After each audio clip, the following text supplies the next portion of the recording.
Does anybody want to tell me what they guess the point of that is related to networking? No? Keep that thing in mind as some of our panelists talk about networking, and as we watch this video, we're going to incorporate sort of what the ant and the grasshopper have to do with networking. We promise we'll do the way. As we watch this video, and as our panelists talk about it in a minute. And this particular one is kind of going to give you the structure, what we're talking about, and what these folks are going to be talking about for the next few minutes.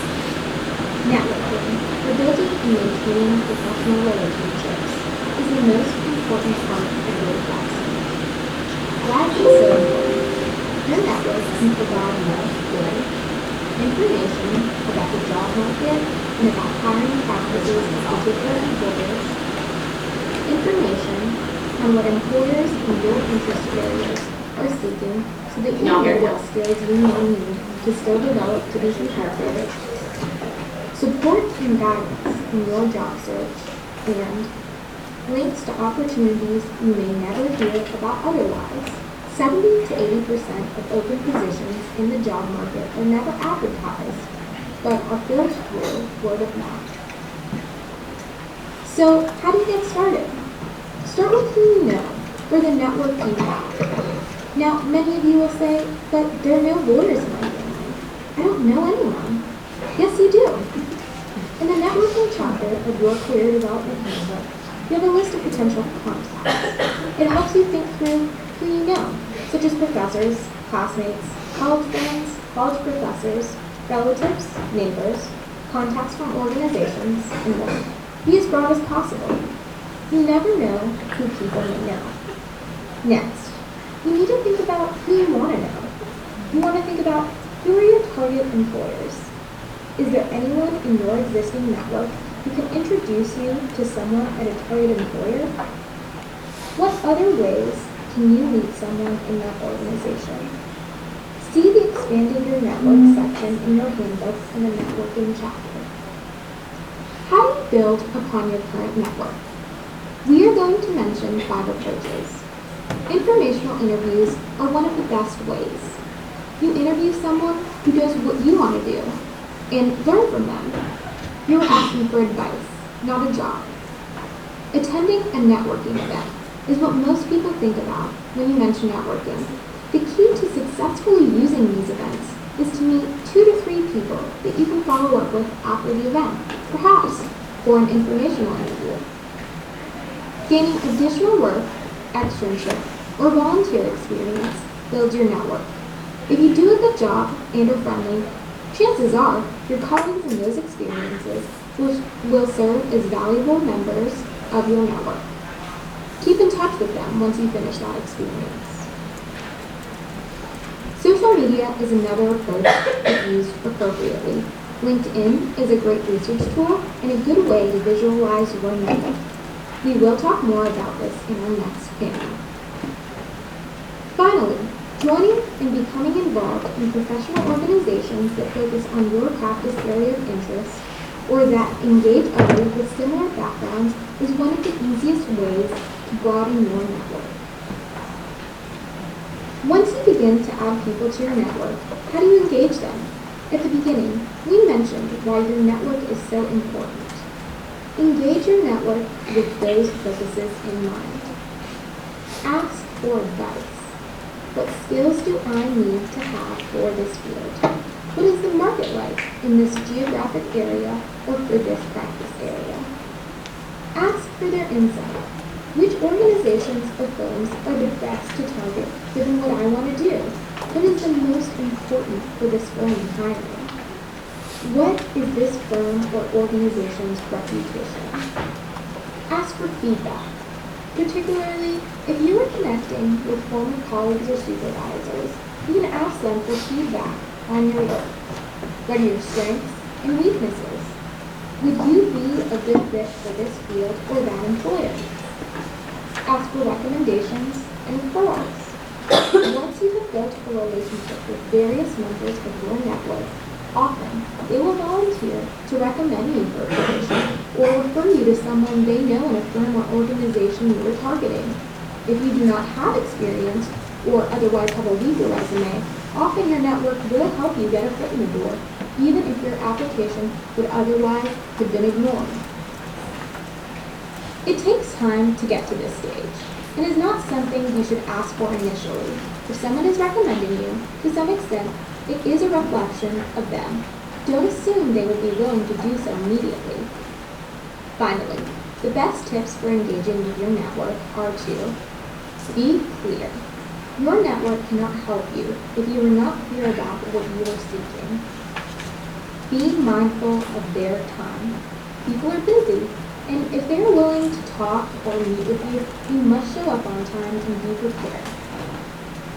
Be professional and respectful when your network recommends or refers you to someone. Do not embarrass them. Be receptive. You may receive advice that will not work for you, or is not what you want to hear. Do not argue with them. You asked for the advice, so just listen. Whether you choose to implement the advice is up to you. And be grateful. A follow-up thank you note or even email goes a long way.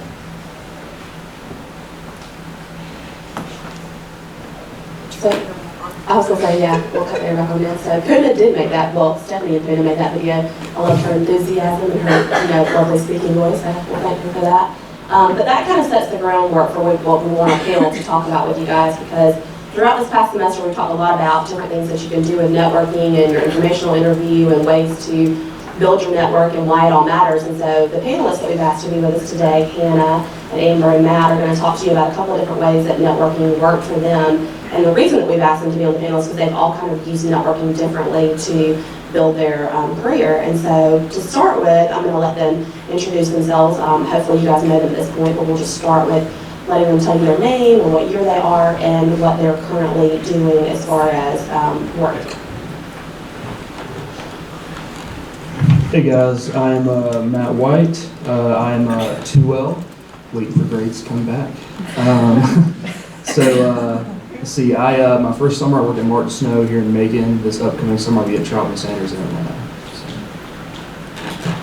Good morning. Can y'all hear me? Okay, my name is Amber Jones.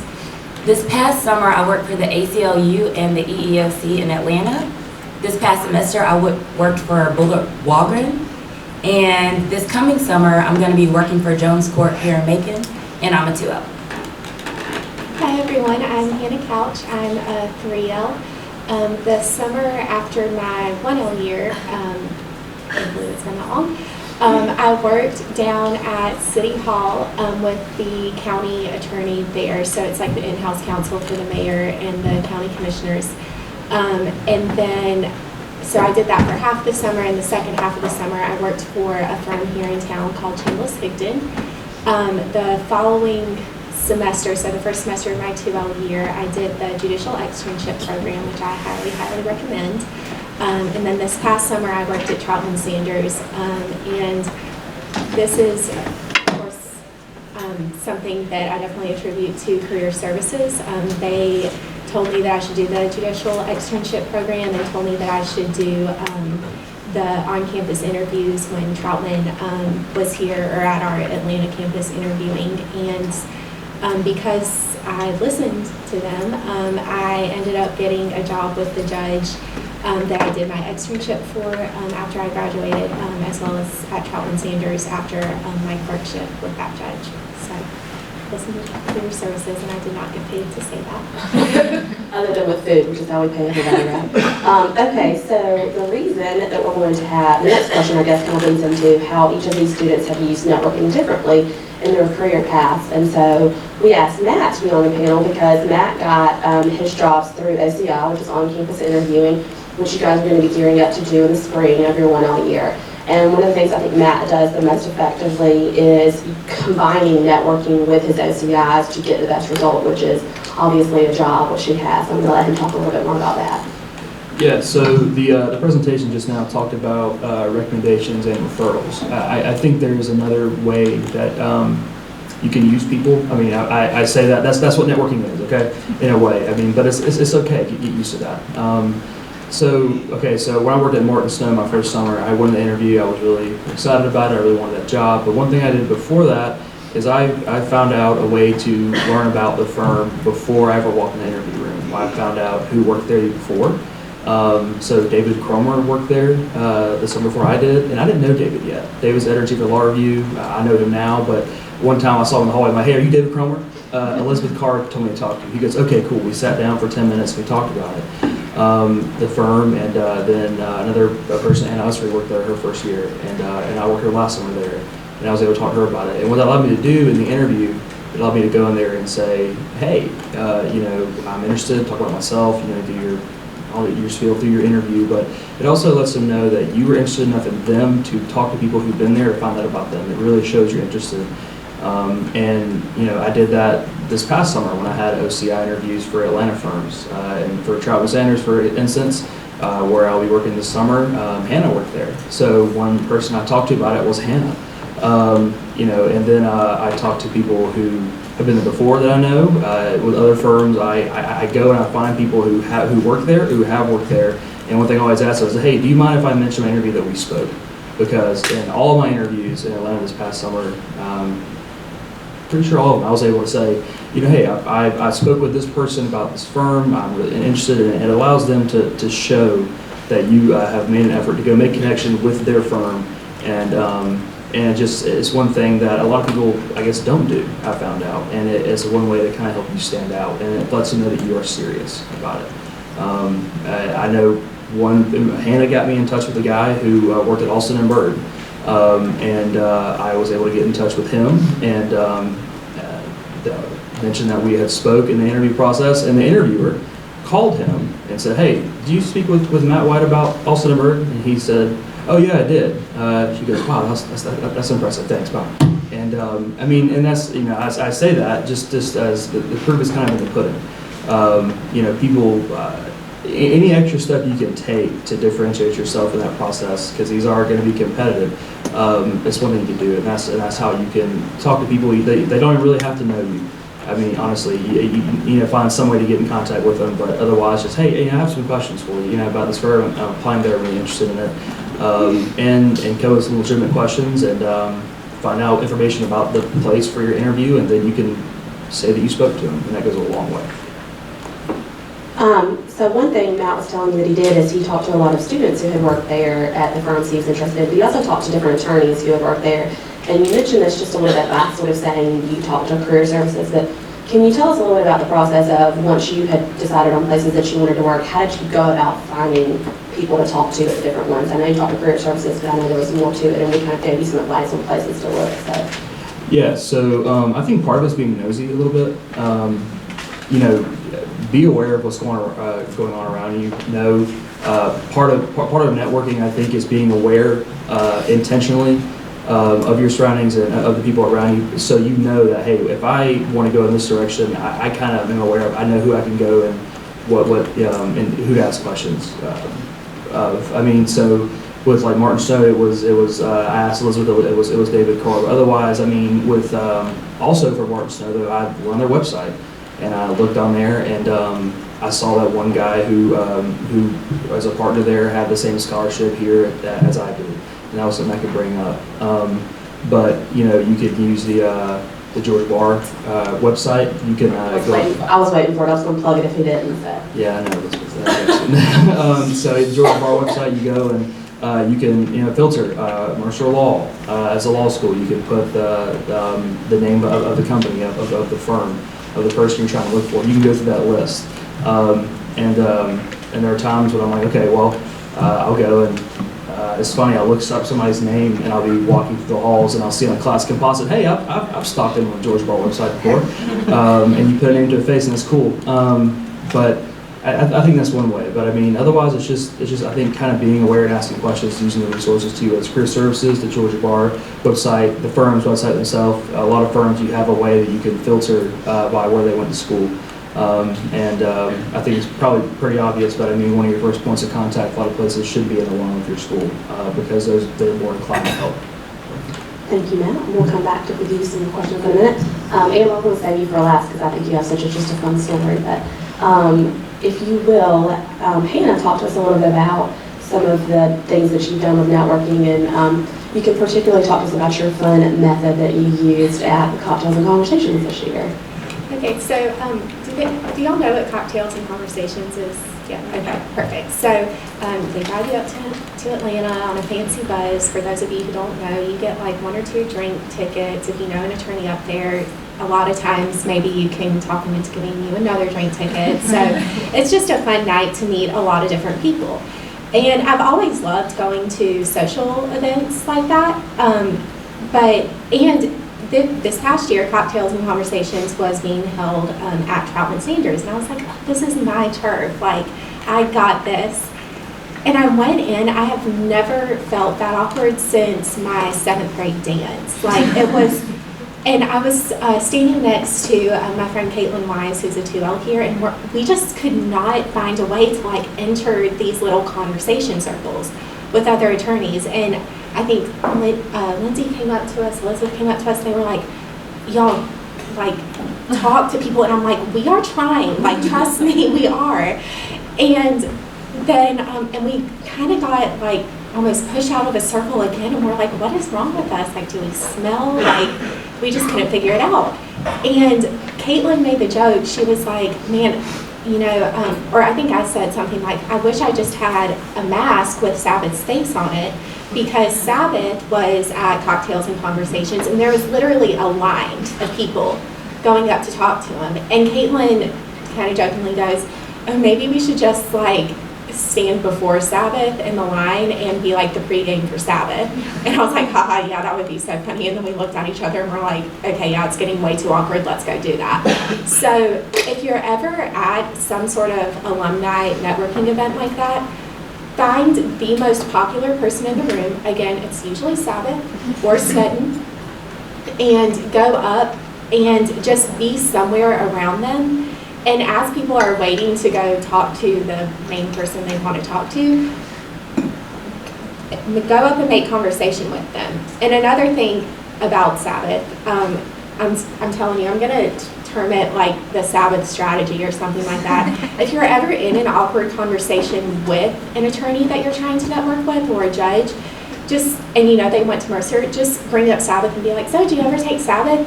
The conversation or the tone of the conversation will completely change and become a lot less awkward. So just find a way to bring in Sabbath to something, and I promise you will become an excellent networker. So we said we were going to term that the wise couch method, because we really did see them deploy this throughout the evening. Like, they would just like stand in the line, and they really did get to talk to a lot of attorneys. I think we all would agree that's kind of the most awkward thing, right? If you're at that particular type of networking event, is how do you get involved in a conversation when there's 2 or 3 attorneys and they already know each other, and that can be awkward. So finding a way to sort of chat with them or finding a common denominator is always a good way. So, and I will say Caitlin got an informational interview out of it, whereas one of the attorneys said she was talking to actually got her email from Sabbath and emailed her and said, hey, we should do coffee sometime. So it works. Yes. So last, but certainly not least, we're going to let Ms. Amber T. Jones tell you a little bit about how networking unexpectedly kind of helped her in the position that she's going to be in this upcoming summer. It's kind of my favorite story ever. So, the number one thing you have to remember in law school is that people are people no matter what they do for a living. So people have families, people go to the gym, people have things they're passionate about. And I think we get so wrapped up in being law students that we forget about those things. But I'm really passionate about the gym and the community, and I go as hard as I can everywhere. So if I'm planning something in the community, I want it to be the best.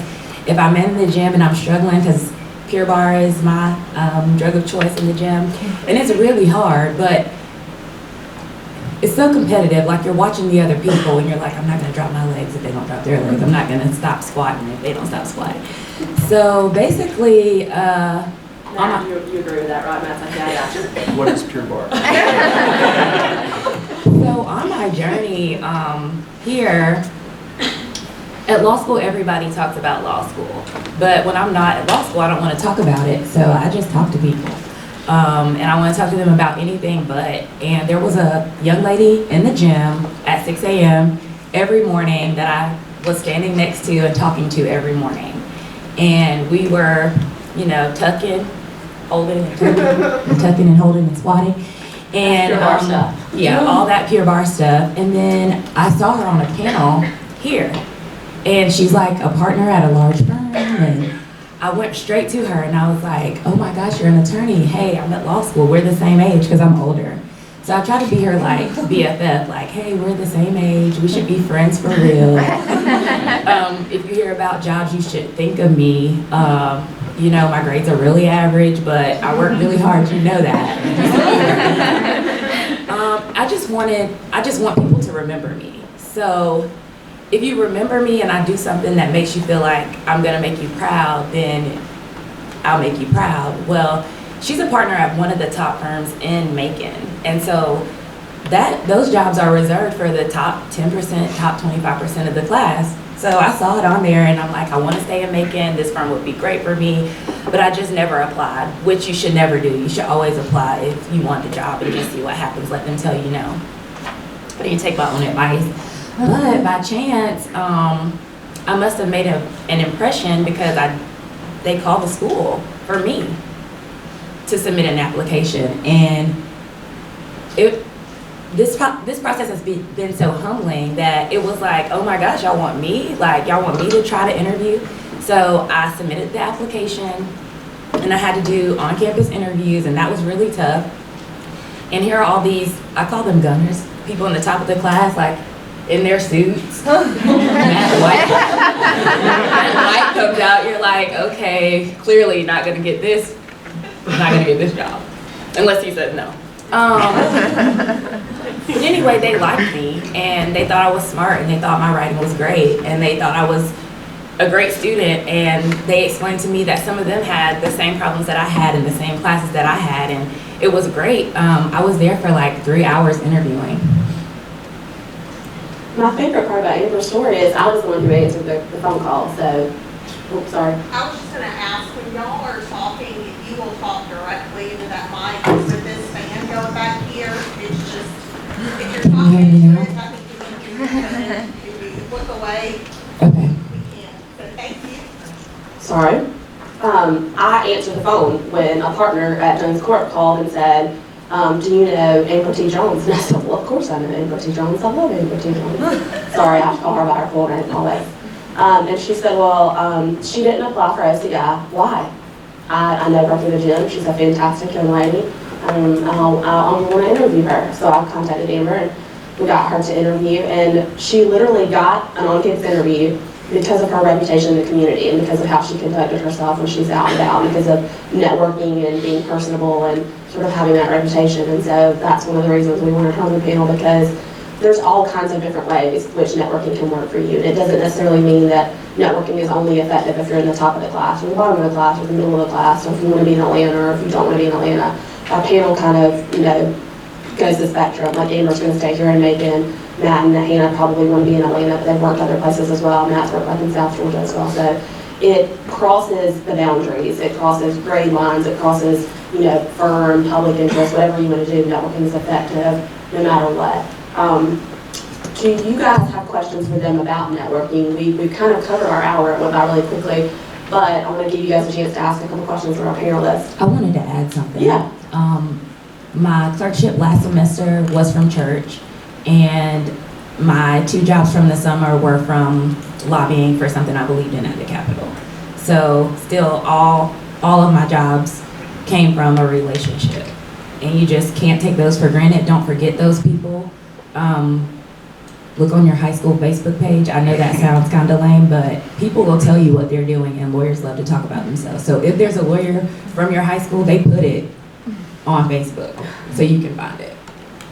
Anybody have questions for our panelists about networking, about their path, about something they did? No? Apply for jobs, guys. Like she said, you're not going to get a job you don't apply for. So it's just one more cover letter. Just write it. I mean, I know that sounds, hopefully you get the interview and you put the work in to do it. But I mean, you're not going to get a job if you don't apply for it unless you're Amber T. Jones. Then you will. But she's the only Amber T. Jones I know. So. There can only be one Amber T. Jones. Y'all, I looked at the clock in the back of the classroom. Sorry, we do not have that. Hour has not gone by. I'm so sorry. That was only 10:30. Okay, sorry. I'm on level 11. I apologize. Okay, well, let's ask our panelists a couple more questions. Oh, yeah, absolutely. So I guess my question is, preparing for an interview, how do you like combat nervousness?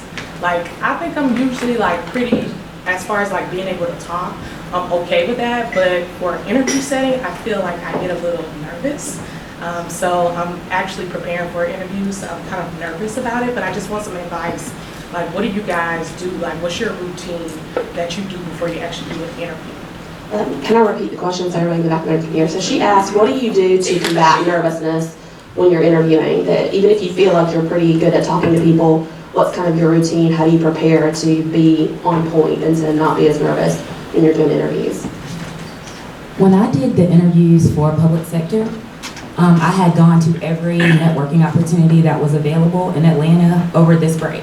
So every Christmas party, every gabwa, everything, and you have to work the room, but it's inevitable in Atlanta, if you go to the networking opportunities, that when you get in an interview, there will be someone there that you recognize, and you can say, hey, good to see you again. Remember, I met you at the Gabwa Christmas Gala. And that, to me, combats the nervousness. And if you can't do it that way, there's also opportunities to just get on the web, learn everything about them, and feel like you know them anyway. Because they put, like, you know, Roll Tide on their,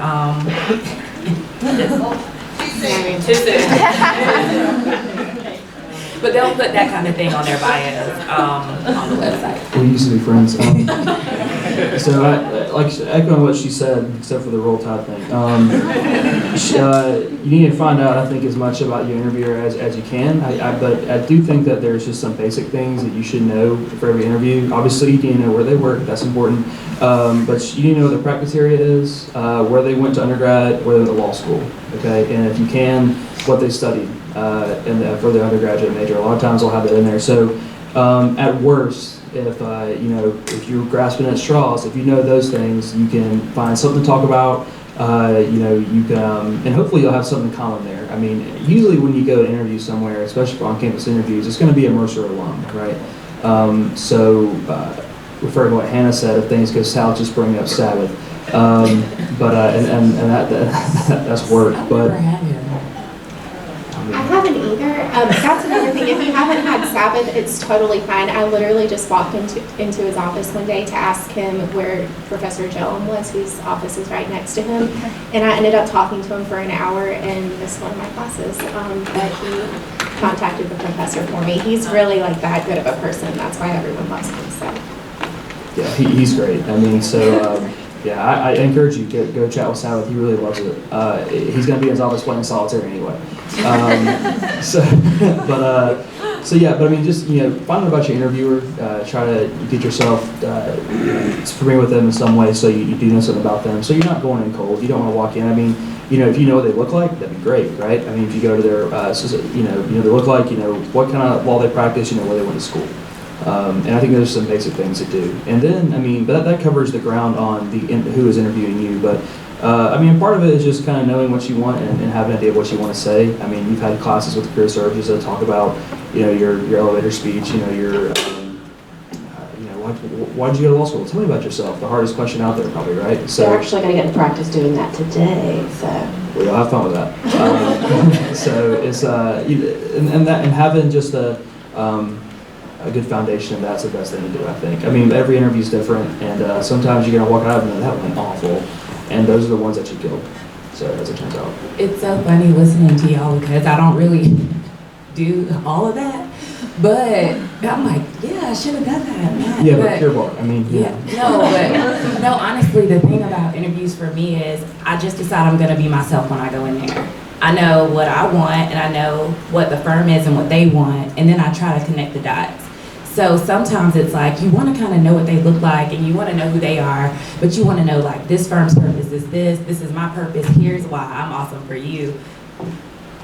And don't try to be like a square if you're not a square. Don't try to be super proper if you're from, the country. Don't try to be like anything except for who you are, because then you're going to be uncomfortable the whole time. So what Ms. Amber T. Jones doesn't know is that our 1 o'clock speaker is going to talk to you guys about one of the best ways to, present yourself is to find out what the firm wants, find out what you have to give, and where those two marry. So you just prepared for our speaker this afternoon and you didn't even know it. And I'm completely the opposite of Amber when it comes to preparing for an interview. I literally made a chart, especially for OCIs, because OCIs are back to back to back. It's like you have a 15, 20-minute interview, and then you go to the next classroom 5 minutes later, and you have another interview with another firm. So for that, I was super, super prepared. I came in with literally a table. In column 1, it said the name of the firm. Column 2, it said who the interviewers were. Column 3 said a little history about the firm. Just all this different stuff about my interviewers and the firm that I was interviewing for. And so that just helps me to prepare, and I just kept it in my little Padfolio,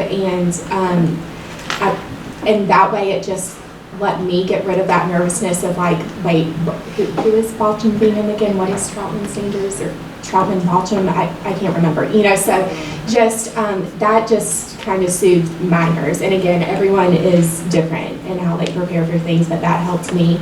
Another thing that I do, like Amber said, an attorney is not just an attorney. They have a life outside of their firm and their practice. So I wouldn't just look at their LinkedIn or their bio on their firm's website. I would see if they had a Facebook page. And some of them are super, super private. Some of them aren't that private. And you can kind of scroll through a couple of their profile pictures to see, okay, this person is married and has 2 adorable kids, or has a ton of dogs, or something like that, or this person likes to run. And so if at that time when I was doing OCIs, I ran. I clearly don't anymore. But so when they said, tell me about yourself, if I was talking to someone who I knew liked to run, I would say, well, in my free time I enjoy running, and work that in there somewhere. So that way you have that common thing, and you just have one barrier down to make it a little smoother.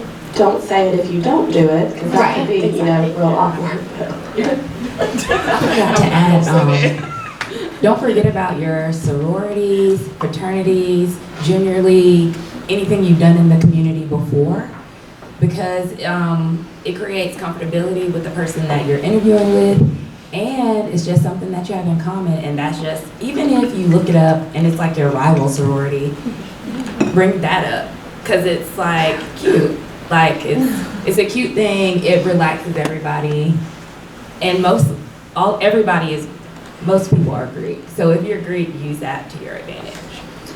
We'll say one thing. I'm not Greek, but so with the I say you were a KA, or like you like to run, don't you? Like it's cool to know this stuff about them, but like don't let them know you Facebook something.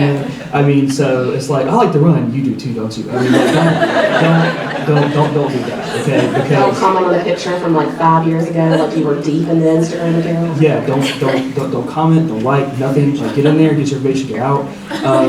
But and like I said, it's just like, so for Hannah's running for me, like I'm married and have kids. Like if I know from somebody that somebody's married and have kids, like I'll bring it up, but I'm not gonna be like, you have kids too, right? Like let's talk about that. So that's you want to be careful, right? 'Cause, you can have a little too much information sometimes, right? And in your interview, like I guess different interviewers are different, but people like to talk about themselves. But one thing you don't want to do is have a great time in the interview and 20 minutes flew by and they didn't talk about you at all. So you do need to find a way to keep bring this stuff up, make you interested in connect with people, but also keep it topical. And the reason to hire you, besides you both have children, you both like to run, you were in rival sororities. So yeah, just piece of advice there. Don't go too deep into Not all of that, but you want them to remember you. So if you can say something, just say there's 20 people interviewing for the OCI, you want them to remember you, because at the end of the day, they've interviewed 20 people. And so they might have loved you while you were there, but when it's time to make a decision, what did you do to stand out?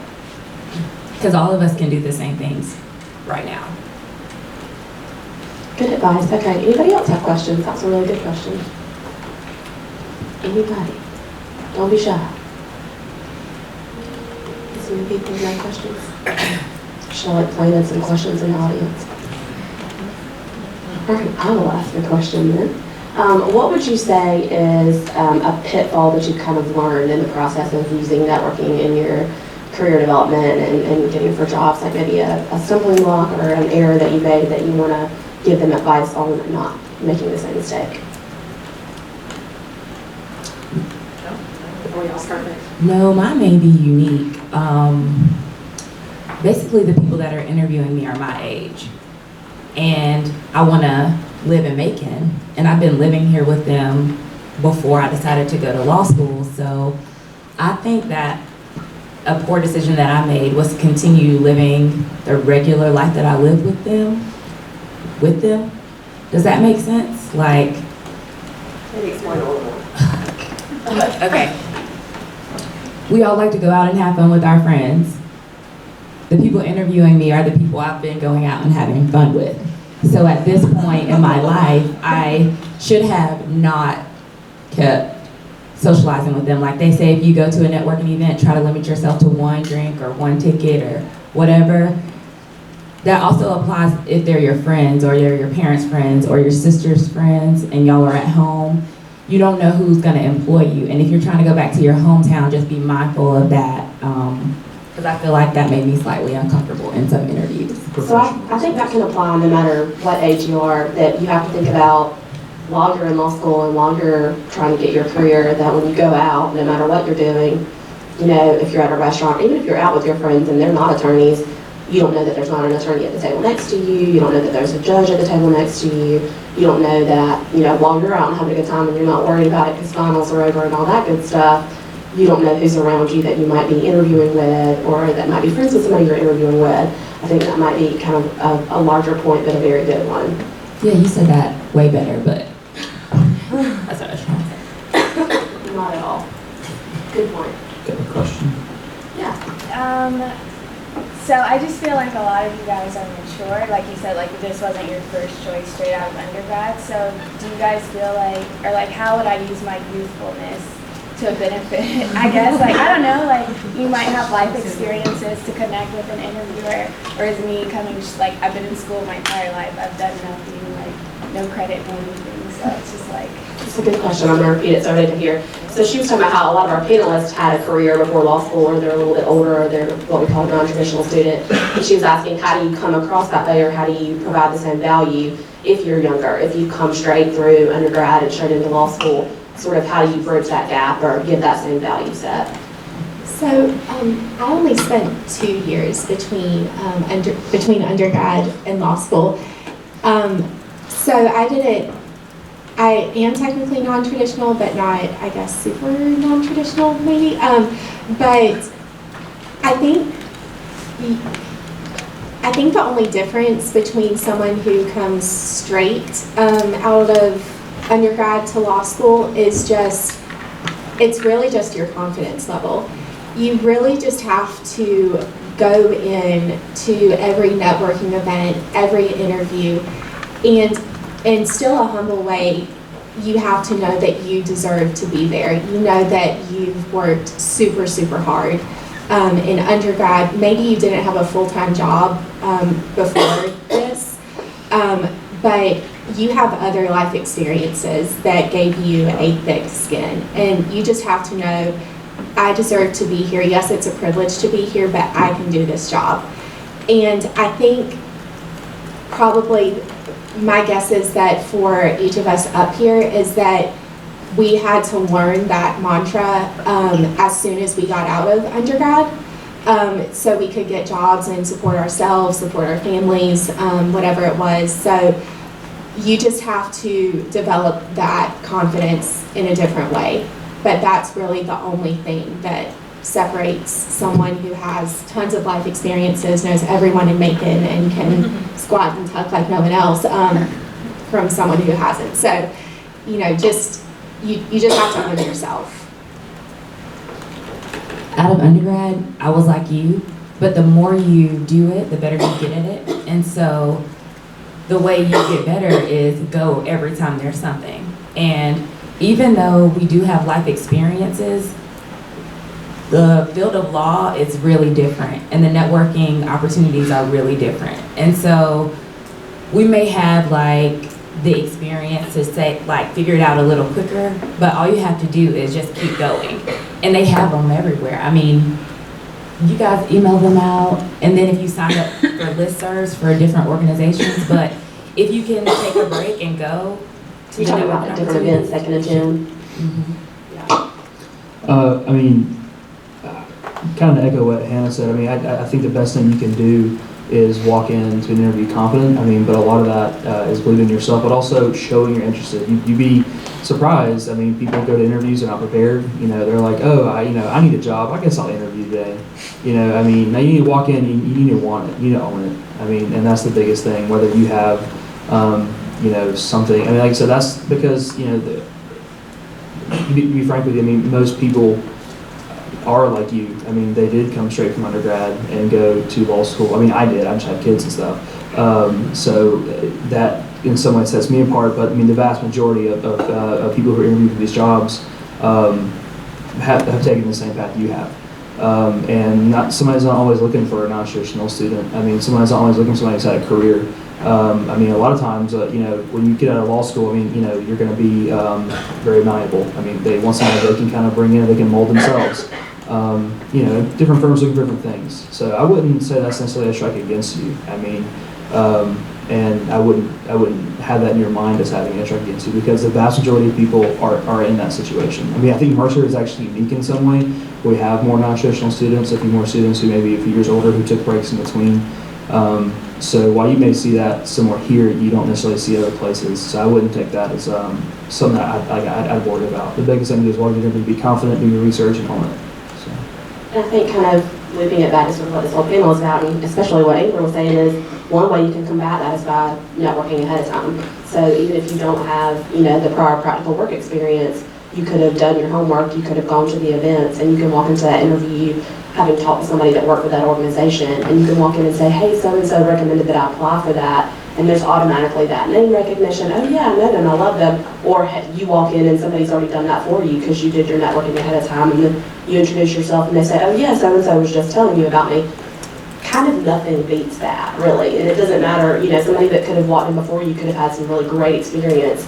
Almost nothing beats that. Somebody in my organization, somebody in my firm recommended that I talk to you. And that's kind of what this whole panel's about, I would say. Somewhere on the video, it was a percentage of jobs that aren't posted and a percentage of jobs that people get from referrals. And that's just a thing. And it's not always going to be an attorney that's the person that refers you. So don't forget the people that you're working with. Don't do something. Don't be disrespectful. Because all those things kind of matter. And I am older and I've had a lot of jobs, and I don't think I've had one of them that hasn't come from knowing somebody that said, hey, she could get this job. Other questions? Can y'all hear me crunching on my car top? Sorry. All right, last thoughts. Let's have a last thought from everybody on the panel on networking and your advice. Okay. Don't be afraid to do it. Like I said, you know, networking in some ways is getting to know people, and I mean, and it's kind of using people, right? I mean, you know, like, hey, I know this person, and you know this person, and making connections. And I think some people are kind of uncomfortable with that sometimes, and saying that, you know, that I'm just getting to know this person because, you know, they can help me kind of get somewhere I want to go. Well, I think one thing you can do with networking though is when you need to know people, you also be willing to help them out. I mean, think of it kind of holistically as when you grow your network, so to speak. I mean, you're growing a group of people who, you know, it can be a mutually beneficial relationship. I mean, so I say that because I know some people kind of just feel weird about it, getting to know people just because. Well, you know, we're kind of going into a profession where you're going to know a lot of people just professionally, and get to know a lot of people just for certain things. I mean, and I don't think there's anything wrong with, you know, getting to know people and being friendly, being respectful, and having them being able to, you know, get you in touch with people, and vice versa down the road. So. Don't forget your classmates while you're networking in the upperclassmen, because that's your network too. It's going to be your forever network, and a lot of your classmates' parents are attorneys. Maybe they have an uncle, a best friend's mom, and they don't want to practice in those fields. So don't forget to get to know each other and what your interests are, and to be kind to each other. I know it's competitive, but when we all get out in the world, we need to remember that we have to help each other. Even as 2Ls and you guys are 1Ls, Hannah is a 3L, we are our resources. And so just don't forget each other. And honestly, if there's something you want to do, find the person on LinkedIn that does it, befriend them, ask them to meet with them, ask them how they did it, was it hard, who helped them, if they would be willing to introduce you to those people, and build your network that way too.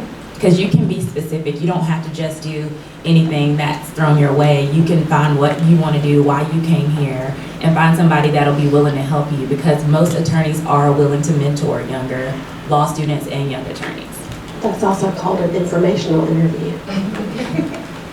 Well, I was going to say what Amber said. That is very, very good advice, because I was going to say that before, I'm by no reason why Matt got hired at Troutman, but the recruiting director there, Jasmine, definitely texted me and was like, hey, what do you think about these people who we might give callback interviews to? And I was like, oh, I like all of them, they're all great. And she's like, okay, cool. But if there would have been someone who was not, you know, or who had done something very disrespectful to me, or maybe had a bad impression on not just me but several other people in the school or professors, I would have said, you know, this person is questionable, but maybe, you know, if you have room, let them have a callback interview sort of thing. And then they usually get the message like, okay, not the best person. But so again, definitely use your network here. And then the last thing, going off of what they were saying about never turning an opportunity down, that goes for networking events and jobs. So my job at Chandler-Higdon, I actually got through Professor Wells. He recommended me for an interview at that firm. And I was like, okay, cool, what type of firm is it? And he goes, they do all litigation. I was at this time, it was right as school started back, the second semester of my 1L year, I did not want to do litigation. I thought I either wanted to be a real estate transactional attorney or work for a local government. I don't want to do either one of those things anymore. So, and I'm going into white collar work, like complete 180. So do not limit yourself, especially during this summer. If you have an opportunity, take it, because you never know if you'll end up falling in love with it. Okay, let's give our panelists a hand.